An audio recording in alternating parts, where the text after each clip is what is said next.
কুনজর থেকে বাঁচা, বাঁচানো, সৌভাগ্যের জন্য উপাসনা করা, এসব মানা মানেই ভয়ের অন্ধকারে ডুবে থাকা। লোভ লালসার থেকেই এর জন্ম হয়। এটা একটা জাল, একটা চাল, যেটা মানুষ স্বয়ং নিজের জন্যই বিছায়। এই ধরনের ধারণা বিনা ইঙ্গিত দিয়ে মানুষকে অন্ধ শ্রদ্ধার বেড়াজালের মধ্যে ঢুকিয়ে দেয়, আর তার ফল হয় বিনাশ।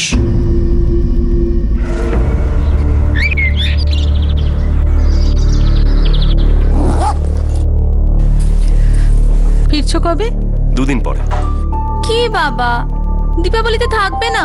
সরি মা, কি করব, কাজটাই তো এরকম। আর আমি 14 তারিখ ফিরে আসবো না। বাবা, এই ডিলটা পোস্টপোন করা যায় না? না রে, খুব ইম্পর্টেন্ট ডিল। বাবা, ডিলটা এত ইম্পর্টেন্ট হলে আমি ওখানে চলে যাচ্ছি। না রে বাবা, এই ডিল আমি আর শুধু আমিই করতে পারবো। আর বিশ্বাস করো, এই ডিলের জন্য না আমাদের জীবনটা একেবারে বদলে যাবে। আর 14 তারিখে যখন আমি ফিরবো, একটা দারুণ পার্টি করব। চললাম।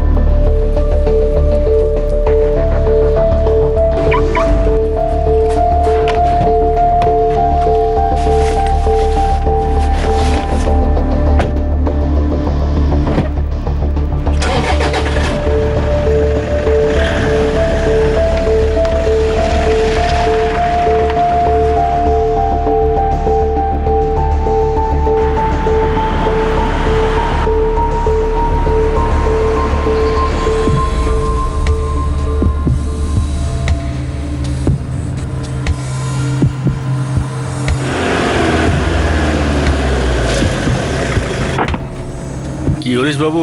কি ভাই শঙ্কর, কেমন? দারুণ। ঠিক আছে। বাড়ির লোককে কি বললি? বলেছি সোলাপুর যাচ্ছি। বাবা, ডিল তাও সোলাপুরে? আরে মহেশ, খুব বড় ডিল, এটা বিরাট বড় ডিল। আমি না তোকে সমস্ত ডিটেলস এসে বলবো, ঠিক আছে? হ্যাঁ, কিন্তু দীপাবলিতে তুমি থাকবে না, ভালো লাগবে না। আরে কল্পনা, একটা দীপাবলি বড় না আমাদের সবার ভবিষ্যৎ। হ্যাঁ, তোমরা না এরকম মুখ ভার করে থেকো না। আমি সত্যি একটা বড় কাজ হাতে পেতে চলেছি, একটু হেসে হেসে বিদায় দাও। হ্যাঁ, শোন মহেশ, ক্ষেতের দিকে নজর রাখিস। হ্যাঁ বাবা। আমি আসলাম, 14 তারিখ সকালে ফিরবো। হ্যাঁ, বাই। মিলিন্দ বেরিয়েছে? ও তো 100 বছর বাঁচবে। ওই দেখ, তুই নাম নিয়েছিস আর সামনে দাঁড়িয়ে আছে আমাদের হিরো।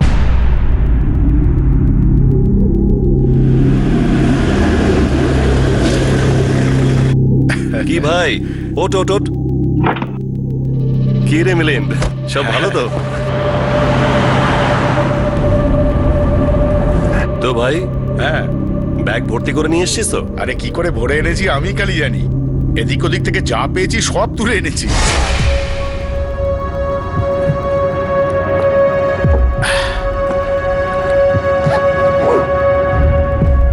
আরে সবাই এরকম মুখ ভার করে কেন? একটা বড় কাজ করতে যাচ্ছি, খুব বড় কাজ করতে। কিন্তু সঙ্গে এতগুলো টাকা দিয়ে তুমি কি করবে? নাগপুরে একটা বড় পার্টি পেয়েছি, ডিল করতে যাচ্ছি। কিন্তু বাবা, দীপাবলির সময় কে কাজ করে? আরে আমার পাগলি, এ সবই ভাগ্যের খেলা। এই ডিলের জন্য যদি এই সময় ফিক্স হয় তাহলে এই সময় যেতে হবে। এখন এসব ছাড়ো। এই নে, এই নে, দীপাবলিতে অনেক বাজি কিনবি। আর 14 তারিখ আমি ফিরে আসলে সবাই মিলে বাজি ফাটাবো, ফুল মস্তি করবো। হ্যাঁ, কি এত চিন্তা করছো?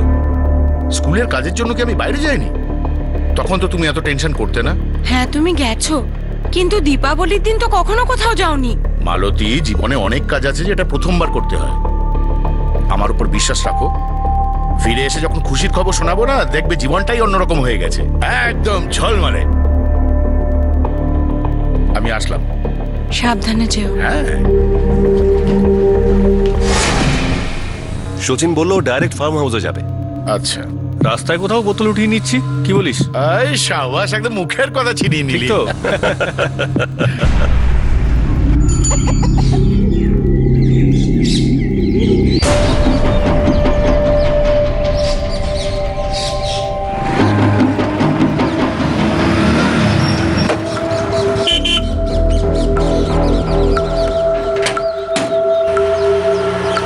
বলুন। হরিশবাবু আর বাকিরা সব এসেছে? না, এখনো আসেনি, আসছে। আপনি কে? সচিন, গেটটা খোলো।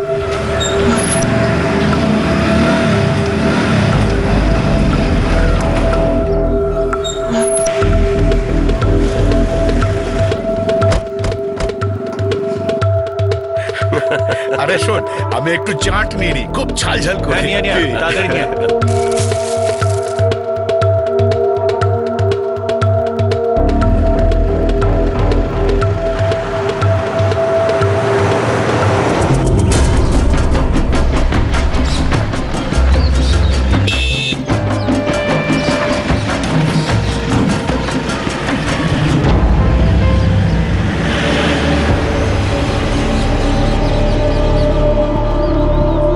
নমস্কার স্যার, কিরে দেবু?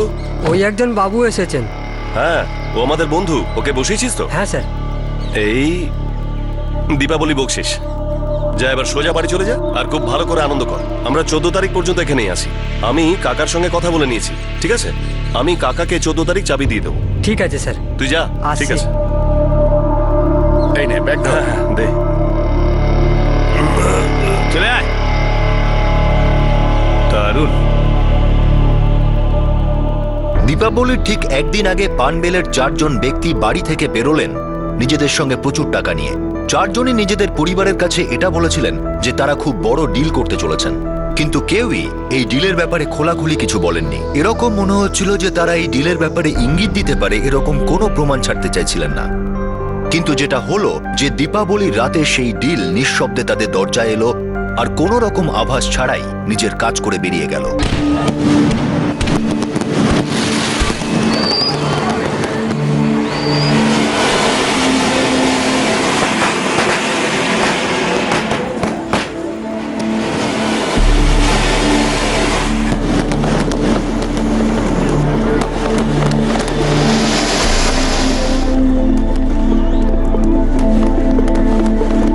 মা লক্ষ্মী, আমার সচিনের মাথার উপরে হাত রেখো।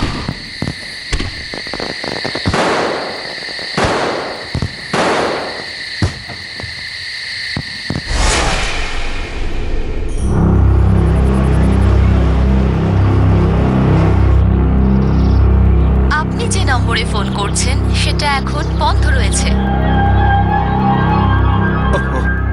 বাবা, হরিশদা ফোনই তুলছে না। এতে নতুন কথার কি আছে? হয়তো টাইট হয়ে পড়ে আছে।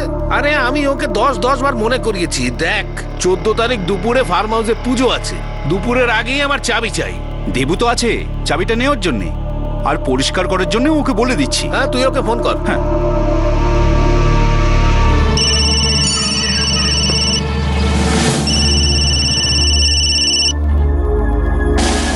হ্যাঁ মহেশবাবু বলুন। হ্যাঁ, হ্যালো দেবু, একটা কাজ কর, ফার্ম হাউসে যা আর চাবিটা নিয়ে নে। হ্যাঁ হ্যাঁ সাহেব, উনি তো বলেছিলেন আর সকালে মাধববাবুকে চাবি ফেরত দিয়ে দেবেন। আরে দিয়ে যায়নি রে, সেই জন্যই তোকে ফোন করছি। এক কাজ কর, তুই গিয়ে চাবিটা নিয়ে নে আর সব পরিষ্কার করে রাখ। আমরা 11:30 নাগাদ ওখানে পৌঁছে যাব। আমি এক্ষুনি বেরোচ্ছি, আপনারা 11:30টার সময় চলে আসুন, ঘর একদম টিপটপ পাবেন।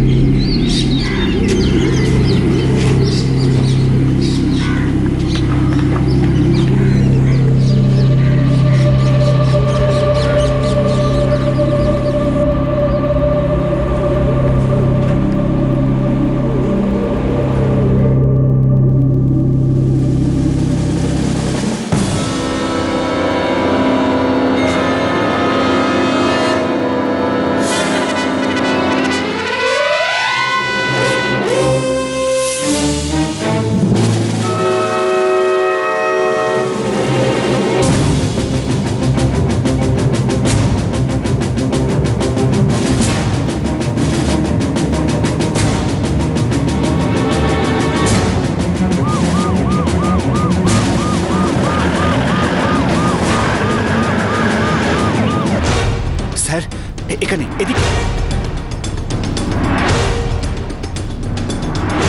আসুন স্যার।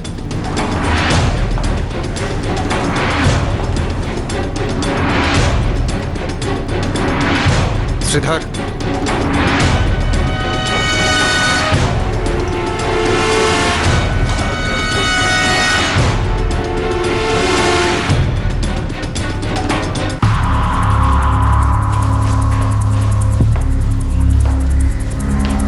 ইনি হরিশদা, আমার জ্যাঠার ছেলে, মানে আমার বাবার বর্দার ছেলে।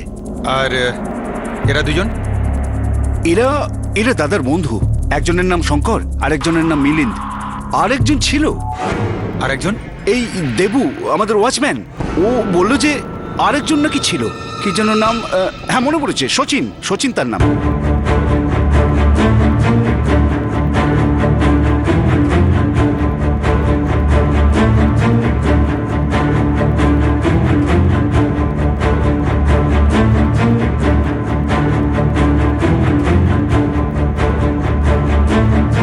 এটা আপনার ফার্ম হাউস?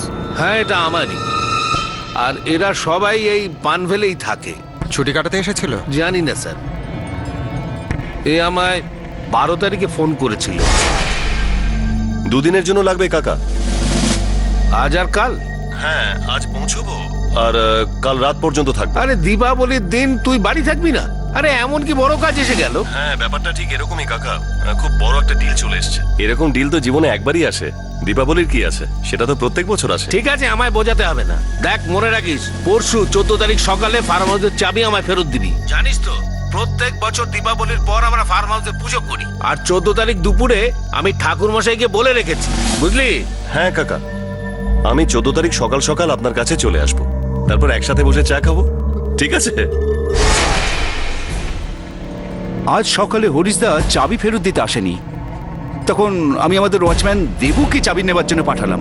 ও এখানে এলো আর এই সব দেখলো এখানে। তুমি ওয়াচম্যান, ডিউটিতে ছিলে না কেন? স্যার, হরিশবাবু বকশিস দিলেন আর বললেন বাড়ি যা, বাড়ি গিয়ে ছুটি কাটা। আরও বললেন 14 তারিখের আগে মুখ দেখাবে না। এখানে কিছু একটা চলছিল, আর এর মধ্যে একটা লোক নিখোঁজ। হ্যাঁ সাহেব, ওই লোকটা সবার আগে এখানে এসেছিল।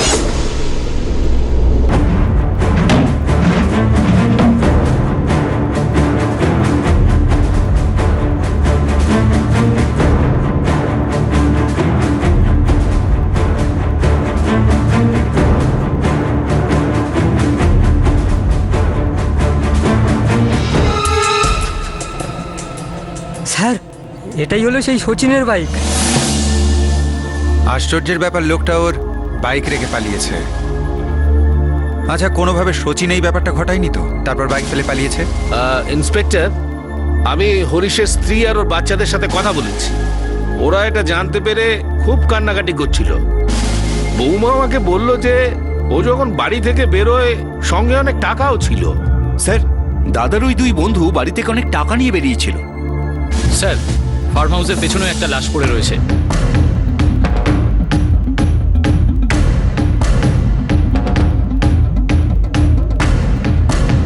স্যার, এটাই সেই চতুর্থ লোকটা, সচিন গাওকার। শ্রীধর, ফরেন্সিকদের ডাকো আর পুরো ফার্ম হাউসটা সিল করে দাও।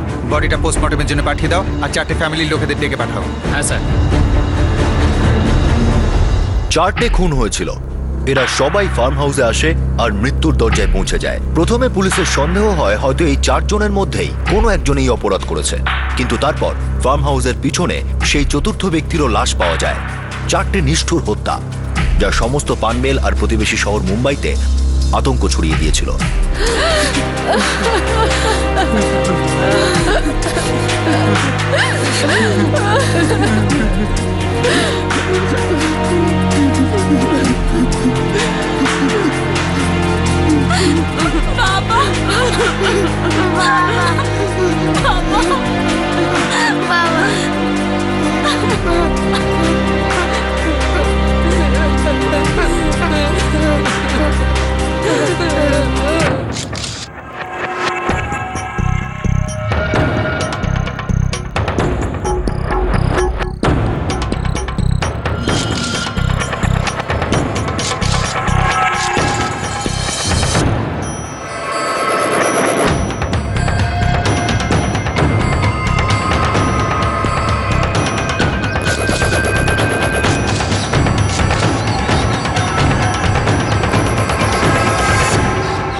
স্যার, 4 জনের মোবাইলই ক্রাইম স্পটে পেয়েছি।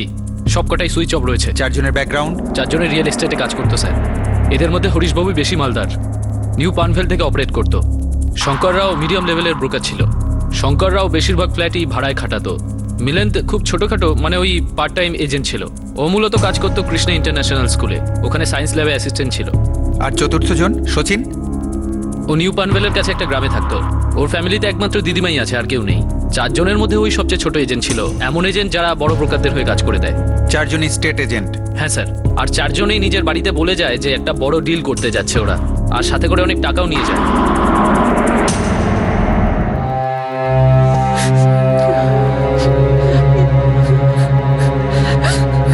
আমার বাবা পুরো 7 লাখ টাকা জোগাড় করেছিলেন, সব টাকা নিজের সঙ্গে নিয়ে গেছিলেন।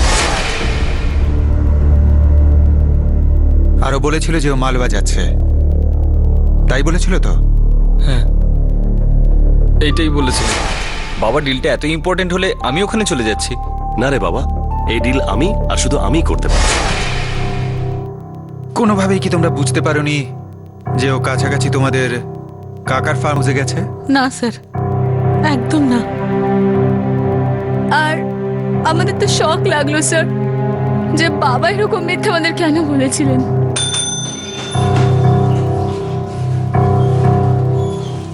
এর মধ্যে হরিশ বাবুর পোশাক কোনটা? এটাই স্যার, এই জামাটাই পড়েছিল আমার বাবা যখন উনি 12 তারিখ বাড়ি থেকে বেরিয়েছিল।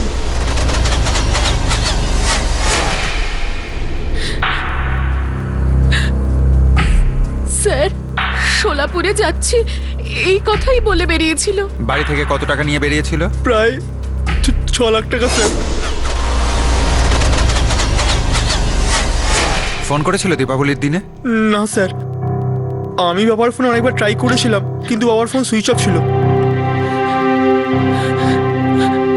স্যার, ও এই জামাই পরেছিল যখন ও বাড়ি থেকে বেরিয়েছিল। বাই।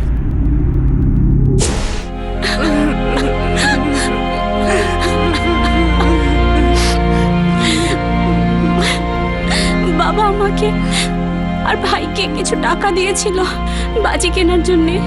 বলেছিল যে 14 তারিখে ফিরবে, আর আমাদের এটাও বলেছিল যে নাগপুরে কোনো কাজ আছে।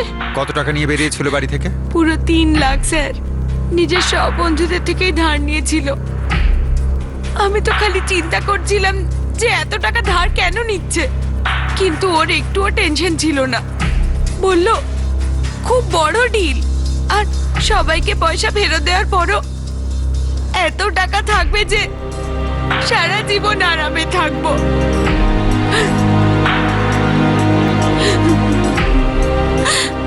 এটা এটা তোমার বাবার জামা কাপড়। আমি আসলাম। সাবধানে যেও। হ্যাঁ,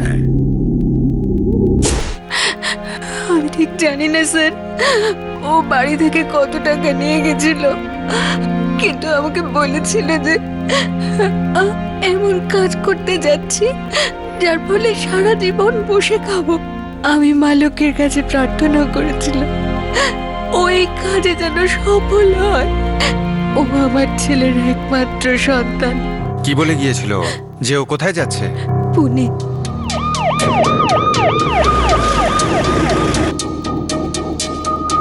হ্যাঁ স্যার, এটা দীপাবলির রাতের অর্ডার ছিল। 12 তারিখ রাতেও এখান থেকে অর্ডার করেছিল, বাপাট ফার্ম হাউস।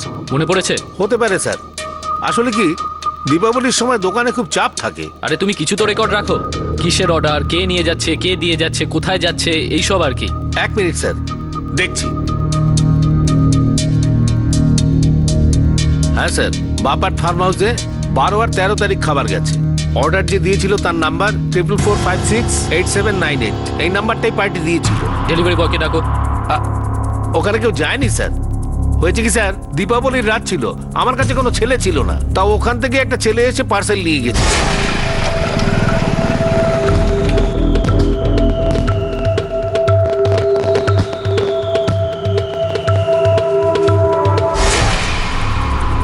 কিসে এসেছিল? অতটা তো আমার মনে নেই স্যার। আসলে কি স্যার, আমি কাউন্টার ছেড়ে কোথাও যাই না তো।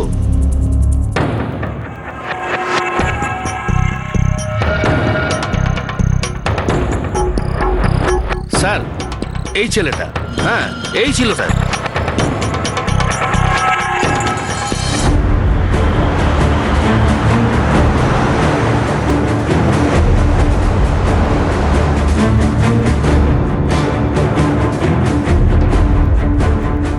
এরা তিনজনই ছিল স্যার, আর এ পাশের দোকানে চাটনি দিয়ে গেছিল। হ্যাঁ স্যার, অনেক মাল নিয়েছিল, চানাচুর, মশলা, মুগ ডাল, অনেক কিছু নিয়ে গেছিল স্যার। স্যার ওই হোটেল গঙ্গাতে যে নাম্বারটা পেয়েছি 33356878, ওটা জাল, এরকম কোনো নাম্বারই নেই। পুরো প্ল্যান করে গিয়েছিল চারজন, মদ, স্ন্যাক্স সমস্ত কিছুর আয়োজন করেছিল, কিন্তু কেউ একটা অন্য প্ল্যান করে রেখে দিয়েছিল। স্যার কোনো মহিলা সংক্রান্ত ব্যাপারও তো হতে পারে। এমন কি কারণ থাকতে পারে যার কারণে চারজনকেই মারা হলো? তিনজনকে গুলি করলো আর একজনকে অন্যভাবে। কোনো ভারী আর শক্ত জিনিস দিয়ে মাথায় আঘাত করা হয়েছে, সঙ্গে সঙ্গে মৃত্যু হয়েছে। পয়েন্ট ব্ল্যাঙ্ক রেঞ্জ থেকে শুট করা হয়েছে। Point blank, same point blank. তিনজনের মাথা থেকে 3টে গুলি পাওয়া গেছে, মনে হচ্ছে রিভলভার ইউজ করা হয়েছে। আর চারজন ভিকটিমের রক্তে অ্যালকোহল লেভেল হাই ছিল। বুঝতে পারছি না, একজনকে মাথায় আঘাত করলো আর বাকি তিনজনকে গুলি করলো, এরকম কেন? কি কারণ থাকতে পারে এর পিছনে? স্যার চারজনের ব্যাগই উধাও, ওই টাকা ভর্তি ব্যাগগুলো। ডক্টর, মৃত্যুর সময়? বডি এখানে আনার মোটামুটি 11 ঘন্টা আগে। লাশগুলো আমরা 14 তারিখ সকাল 10:30টায় নিয়ে এসেছিলাম। মানে এই মার্ডারগুলো 13 তারিখ রাত 10টা থেকে 11টার মধ্যে হয়েছে, দীপাবলির রাতে। ফার্ম হাউসের আশেপাশের বস্তিতে জিজ্ঞাসাবাদ করেছে, কেউ কোনো ফায়ারিং এর আওয়াজ শোনেনি। ওটা দীপাবলির রাত ছিল, এমনিতে গুলি আর বাজির আওয়াজের মধ্যে কোনো পার্থক্য নেই।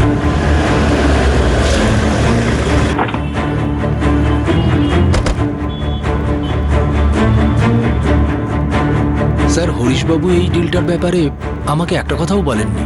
অ্যাকচুয়ালি আমার খুব অদ্ভুত লাগছে, উনি সব ডিলে আমাকে সামিল করতেন। কোনো ডিল যদি হতো আমাকে নিশ্চয়ই বলতেন।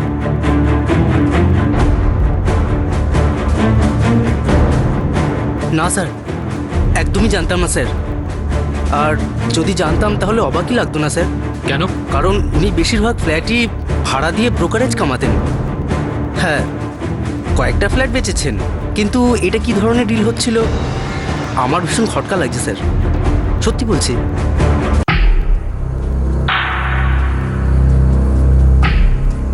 জানি না, আর বুঝতেও পারছি না যে বাবা এই লাইনে গেল কেন।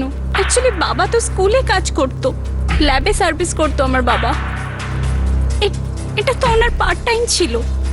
ও বেশিরভাগই হরিশবাবু আর শঙ্করের সাথে কাজ করতো, ওর নিজের কোনো অফিস ছিল না। আরে সচিনকে তোমরা চেনো? সচিন দাদা তো বাবার সাথে দেখা করার জন্য বাড়িতে আসতো, কিন্তু আমরা সচিনদার ব্যাপারে বেশি কিছু জানি না।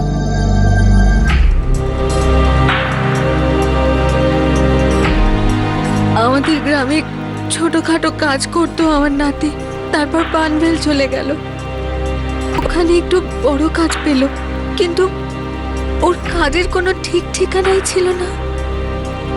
কখনো সারা মাস বাড়িতে, আবার কখনো ওর সাথে ফোনেই কথা চলতো। কিন্তু সত্যি কথা বলতে কি, ও কি কাজ করছে তা বুঝতেই পারতাম না, না ও কোনোদিন বলেছে।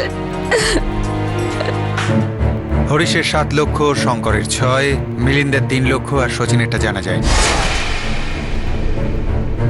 আচ্ছা, এরকমও তো হতে পারে যে ডিলের কোনো ব্যাপারই ছিল না, আর কেউ ডবল ক্রস করেছে। স্যার হরিশের মাথা ফাটানো হয়েছিল আর বাকি 3জনকে গুলি করা হয়। এরকমও তো হতে পারে যে প্রথমে 3জন হরিশকে মারে, তারপর টাকাটা নিয়ে নেয়, তারপর লোভে একে অপরকে মেরেছে। 3জনের মধ্যে একজন বাকি 2জনকে মেরেছে, তারপর সে গিল্টি ফিল করেছে আর ভয় পেয়ে সে নিজেই নিজেকে গুলি করেছে। স্যার যদি আমরা এই অ্যাঙ্গেলটাকে ধরি তাহলে আমার প্রথম সন্দেহ সচিনের ওপর যায়, কারণ বাকি 3জনের লাশ ঘরের ভেতরেই পাওয়া গেছে।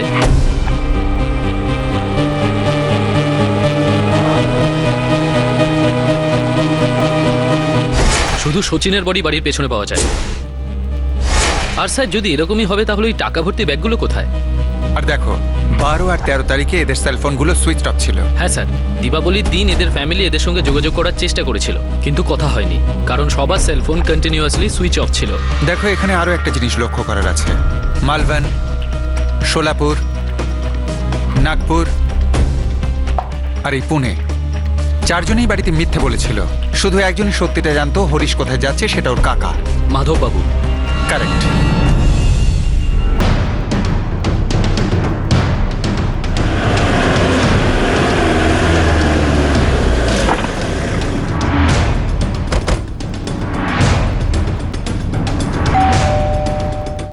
হরিশের বাবা সম্পর্কে আমার বড়দা, আর আমাদের মধ্যে কোনো ঝগড়াও ছিল না, খুব ভালো সম্পর্ক ছিল আমাদের।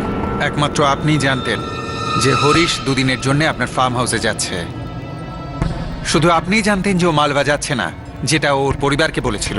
স্যার, হরিশদা বৌদি আর বাচ্চাদের যা বলেছে এতে আমাদের কি দোষ বলুন? আর একজন শঙ্কর, ও বলেছিল যে ও সোলাপুর যাচ্ছে, আর মিলিন্দ বলেছিল নাগপুরে, আর সচিন তার ঠাকুমাকে বলেছিল পুনে। কিন্তু যায়নি, এখানেই ছিল, মানে আপনার ফার্ম হাউসে। আর তাদের কাছে সব মিলিয়ে 18 লাখ টাকা ছিল, যেটা মিসিং। তো আপনি কি বলতে চাইছেন? বলবেন তো আপনি, প্রশ্ন আমরা করব। স্যার, আমরা কেমন করে জানবো হরিশ দাদা ওখানে কেন গেছিল, ওনার সাথে কে ছিল আর কেন ছিল? আমি তো জানতাম ও পুরো পরিবারের সঙ্গে ওখানে যাচ্ছে, দীপাবলিতে ওখানেই থাকবে। আপনার এটা মনে হয়েছিল, হ্যাঁ, কিন্তু সত্যিটা আপনি জানতেন যে ওর পরিবারের সঙ্গে যাচ্ছে না। সেটা তো আমি পরে জানতে পারলাম যে ও পরিবারকে নিয়ে যায়নি, কাজের জন্য গেছিল। আর আমি ওকে বেশি কথা জিজ্ঞাসাও করিনি। আর আমি ওকে সন্দেহ কেন করব? ও তো আমার ভাইপো হয়, আর ও প্রায় আমার ফার্ম হাউস ব্যবহার করতো। ওই ছেলেটা, মানে আপনার ওয়াচম্যান, কতদিন হলো কাজ করছে? 8 বছর হয়ে গেল স্যার। স্যার, মা কালীর দিব্যি স্যার, আমি বারবার 13 তারিখ এখানে আসিনি। হরিশবাবু বলেছিলেন যে দেবু এখানে আসিস না। তাছাড়াও উনি আমার মালিকের ভাইপো, আমি ওনাকে কি বলতে পারি বলুন? ওই ব্যাগগুলো কোথায়? স্যার, খুব গরিব মানুষ আমি, এসব ব্যাপারে আমি কিচ্ছু জানি না। এতগুলো টাকা কোনোদিন স্বপ্নেও ভাবতে পারি না স্যার।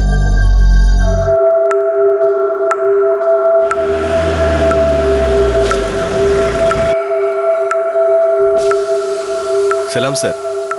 স্যার, মেয়েটির কোনো সাইট সিনও ছিল না স্যার, পুরো নিরামিষ। স্টেট এজেন্ট ছিল, জমির কোনো ব্যাপারে তো থাকতে পারে। আরে স্যার, আমাদের এই পুরো এলাকায় একটা জমি কি একটা বাড়িও বিক্রি হচ্ছে না। সত্যি বলতে ধান্দার বাজার খারাপ। আর স্যার, এমনিতেই স্টেট এজেন্টরা দীপাবলির আগে থেকে দোকান বন্ধ করে রেখেছে। কিন্তু আমি অনেক খোঁজ করে দেখেছি, এমনকি নিজের সার্কেলেও। কিন্তু এই 4 জনের এই ডিলের ব্যাপারে আমি কোনো রকমই পুরো খবর আমার কানে আসেনি স্যার। একটা কথা বলবো স্যার, এই কেসটা আমার অন্যরকম লাগছে। এই যে 4টে শহর আছে, এইগুলোতে খোঁজ চালাও। এই 4 জনের কোনো বিষয়ে ইন্টারেস্ট ছিল কিনা, বা কোনো ডিলে এরা ইনভলভ ছিল কিনা। হ্যাঁ স্যার। শ্রীধর, একটা কথা আমি বুঝতে পারছি না। একজন বড় মাপের স্টেট এজেন্ট, দ্বিতীয়জন মিডিয়াম বোকার, আর তৃতীয়জন স্কুলের সায়েন্স ল্যাবের অ্যাসিস্ট্যান্ট, আর একজন সাব ব্রোকার। এই 4 জনের মধ্যে কমন কি ছিল? সত্যি কি এমন কোনো ডিল হচ্ছিল যার খবর কেউই জানে না?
স্যার, নাগপুর, পুনে আর বাকি দুটো জায়গায়, এই সব জায়গায় রিয়েল এস্টেটের সঙ্গে কথা বলেছি, কিন্তু এমন কোনো ডিলের ব্যাপারে জানতে পারিনি যেখানে এই 4 জনের কোনো রকম ডিল হচ্ছিল বা ডিল হওয়ার কথা ছিল, এমন কোনো খবর পাইনি। এই 4 জনের মধ্যে কোনো না কোনো কানেকশন তো থাকবেই। প্রচুর টাকা নিয়ে তারা বাড়ি থেকে বেরিয়েছিল, দীপাবলি তারা বাড়ির বাইরে কাটিয়েছে, এমনকি ডিল হওয়ার কথা ছিল। স্যার ওই চারজনের ফোন রেকর্ডও চেক করেছি, কিন্তু সেখান থেকেও আমরা কোনো রকম তথ্য পাইনি, না কোনো রকমের সন্দেহভাজন কল। শুধু এই হরিশবাবুকে একজন ফোন করেছিল 4467898876, 11ই নভেম্বর 2012-তে। এই নম্বরটা ট্র্যাক করো। ওকে। হয়তো সাহায্য পাবো বা পাবো না, তবু ট্র্যাক করো। হ্যাঁ স্যার।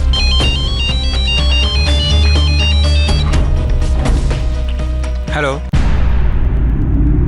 আমরা পুরো ফার্ম হাউস ভালো করে স্ক্যান করেছি, কিছু ইম্পর্টেন্ট ডিটেল পেয়েছি। আমি আসছি। রহস্যময় ডিল, উধাও টাকা, তিনটে একইভাবে আর একটা অন্যভাবে করা হত্যা, এই পুরো ব্যাপারটাই পুলিশকে একটা ডেড এন্ডে নিয়ে আসে। কিন্তু এবার ফরেন্সিক টেস্টের দ্বারা একটা পুরো নতুন অ্যাঙ্গেল বের হলো এই কেসের। জানা গেল যে এই চারজন এস্টেট এজেন্ট, হরিশ বাপট, শঙ্কররাও কাপসে, মিলিন্দ কাশিকর আর সচিন গাঁওকর ছাড়াও আরো একজন ছিল যে এই ডিলটা সম্পর্কে জানতো। মার্ডারের সময় এই চারজন ছাড়া আরও একজন কেউ ছিল। কোনো পোক্ত প্রমাণ? ইয়েস, ক্রাইম সিন যখন আমরা ইনভেস্টিগেট করি তখন আমি ডাইনিং টেবিলে 4টে প্লেট পাই। তো এই 4টে প্লেট দেখে সহজেই অনুমান করা যায় যে ঘরে 4জন ছিল। কিন্তু একটা বিষয় আমার খটকা লাগছিল, এই কারণে আমি কিচেনটা খুব খুঁটিয়ে স্ক্যান করি।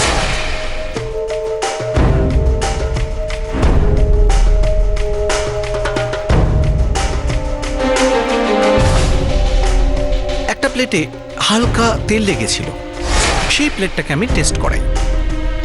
সেই প্লেটে খাবারের ট্রেস পাওয়া যায়, সেই একই খাবার যা বাইরের প্লেটেও ছিল।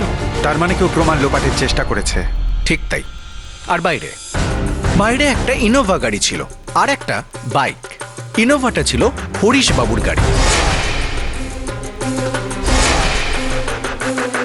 আর বাইক সচিন বলে ছেলেটা। আরও একটা বাইক ছিল যেটা সচিনের বাইকের ঠিক পাশে রাখা ছিল, কিন্তু ওই বাইকটা ওখানে ছিল।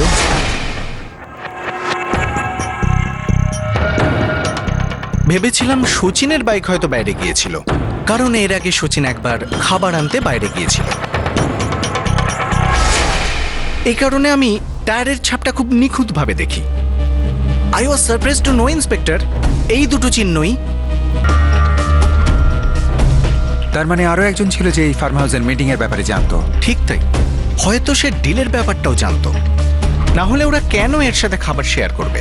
সম্ভবত ড্রিঙ্কসও শেয়ার করেছিল, কিন্তু এই পঞ্চম গ্লাসটা আমরা পাইনি। তার মানে এই পঞ্চম জন এই চারজনের কারোর একজনের পরিচিত হবে।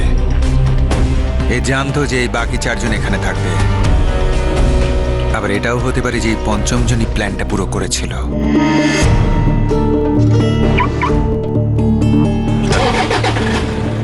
এই ডিল আমি আর শুধু আমিই করতে পারবো। বাড়ির লোককে কি বললি? বলেছি সোলাপুর যাচ্ছি, নাগপুরে একটা বড় পার্টি পেয়েছি, ডিল করতে যাচ্ছি। কি বলে গিয়েছিল যে ও কোথায় যাচ্ছে? পুনে।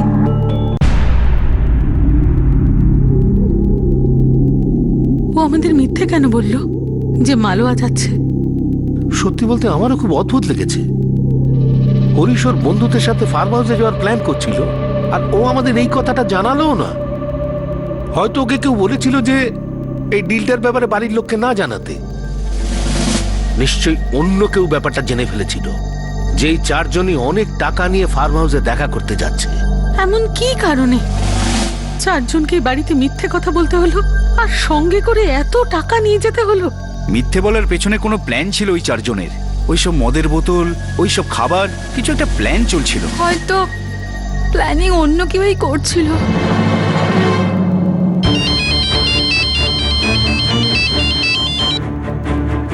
বলো শ্রীধর। হ্যাঁ স্যার, ওই যে নাম্বারটা 4467898876, যে নাম্বারটা থেকে হরিশবাবুকে ফোন করা হয় 11ই নভেম্বর। হ্যাঁ, কিছু জানতে পারলে? স্যার ওই নাম্বারে সিম কার্ডটা রাসায়নি থেকে কেনা হয়েছিল, এখান থেকে ধরুন 15 কিলোমিটার দূরে।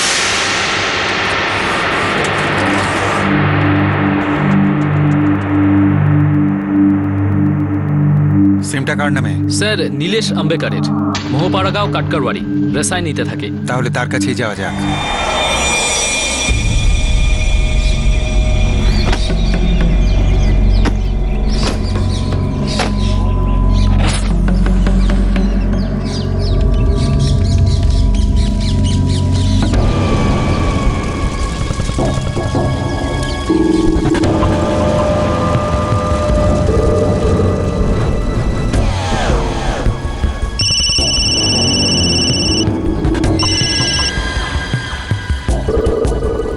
হ্যাঁ হ্যাঁ, না না, আমি একদম ঠিক আছি।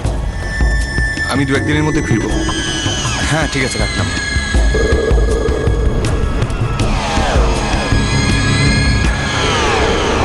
কে ছিল এই নীলেশ আম্বেকর? এই কি ছিল সেই পঞ্চম ব্যক্তি, নাকি এই ছিল সেই মাধ্যম? এই ডিলটা কি ব্যাপারে ছিল, আর এই ডিলটা নিয়ে এত গোপনীয়তা করারই বা কি ছিল? মহারাষ্ট্রের পানবেলের এই 4 জন এস্টেট এজেন্ট, হরিশ বাপট, শঙ্কর রাও কাপসে, মিলিন্দ কাশিকর আর শচীন গাঁওকর, এই 4 জনের হত্যার পিছনে কে ছিল? এই কেসে এখনো অনেক প্রশ্নের উত্তর পাওয়া বাকি ছিল।